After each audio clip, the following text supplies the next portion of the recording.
Sir 'Andhra king' తాలూకా మీరు ప్రమోషన్స్‌లో రిపీటెడ్‌గా చెప్తుంది ఏంటంటే, ఇటువంటి సినిమా తెలుగు ఫిల్మ్స్‌కి చాలా రిలేటివ్‌లీ న్యూ జోనర్. మనకి ఫ్యాన్స్ అంటే మీరన్నది కరెక్ట్ కూడా చాలా మేబీ ఇమ్మీడియేట్ మెమరీ అంటే 'నేనింతే' ఒకటే గుర్తొస్తదేమో. 'నేనింతే'లో చాలా పూరి గారు చాలా రియలిస్టిక్ టేక్ ఉంటుంది. అదొక బార్ కూడా regardless of how it performed కమర్షియల్‌గా ఏం చేసిందనేది పక్కన పెడితే ఒక cult status over the time build అయింది అది. సో దానికి మ్యాచ్ చేయగలుగుతారా? అంటే నేను కంపేర్ చేయనండి. కంపేర్ చేయడం కదా, ఆ జోనర్‌లో అట్‌లీస్ట్ ఉంటాయి కదా. నేను ఐ థింక్ అది నాకు నేనంతే గుర్తున్నంత వరకు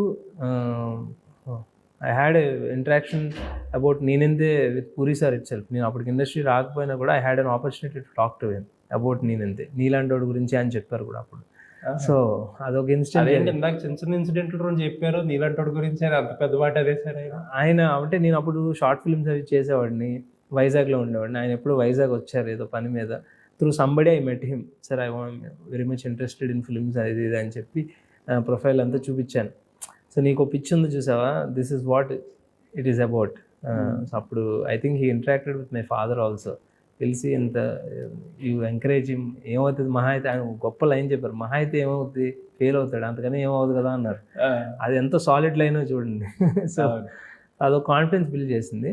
కీపింగ్ దట్ అసైడ్, నేనింతేకి మా సినిమాకి ఎందుకు చాలా దూరం ఉందంటే, ఆయన ఒక పర్టికులర్ ఫ్యూ సీన్స్ దాంట్లో ఎక్స్ప్లోర్ చేసి ఇలా ఉంటారు ఫ్యాన్స్ అని ఆ మ్యాడ్నెస్ చూపించారు. This is not just about madness, it starts from there అంటున్నా. Madness is already there, that we already know కదా. నేనింతే అనే కాదు, మన రియల్ లైఫ్లో కూడా చూస్తున్నాం. That madness is already there. The film starts from the madness. Okay, it's just beginning point అంతే అది సినిమాలో. సో ఆ ట్రేడ్ ఉండడం వల్ల ప్రాబ్లీ అంటే సేమ్ జోనర్ కాబట్టి, కానీ అదర్వైజ్ ట్రైలర్ చూస్తేనే అర్థమవుతుంది డిఫరెంట్ పార్ట్స్ అవే. జోనర్ కూడా కాదు, ఇట్స్ జస్ట్ ఆ ప్రొటాగనిస్ట్ కి ఫ్యాన్ అనే ఒక ట్రేడ్ ఉంటాం. సో అండ్ ఇంకొక క్వశ్చన్, మీ లాస్ట్ సినిమా గురించి.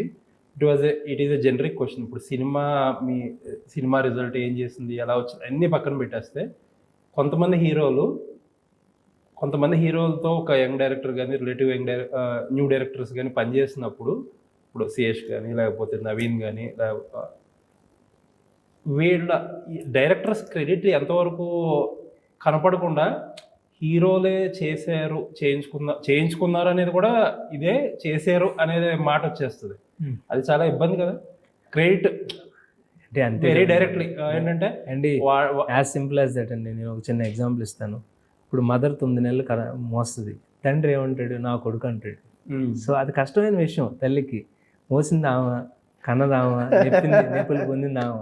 బాగా చెప్పారు. సో అది సడన్గా మదర్ వైఫ్ అండ్ హస్బెండ్ గొడవ ఎలా ఉంటుందో, ఒకవేళ ఇలాంటి సిచ్యువేషన్ ఉంటే అలాంటి గొడవలే ఉంటాయి. But having that, keeping that aside, end of the day product is for audience. Okay, మనం ఈరోజు కొట్టేసుకున్నంత మాత్రాన అది ఒకరిది అయిపోదు. This long way to go. Cinema will stand for ever. Okay, మనం చేసిన ఇవన్నీ కూడా ఈ 10 days గుర్తుంటాయి. బట్ సినిమా మనం 10 ఏళ్ళ తర్వాత చూడొచ్చు, 15 ఏళ్ళ తర్వాత మన పిల్లలు చూడొచ్చు. అప్పుడు ఎవరెవరికి ఏంటి అనేది ఒక scale that will define. So I don't think we have to fight for this day. That's my take on it. Okay, so ఏంటండి, ఆల్మోస్ట్ less than 2 days వచ్చేసారు ఇంకా.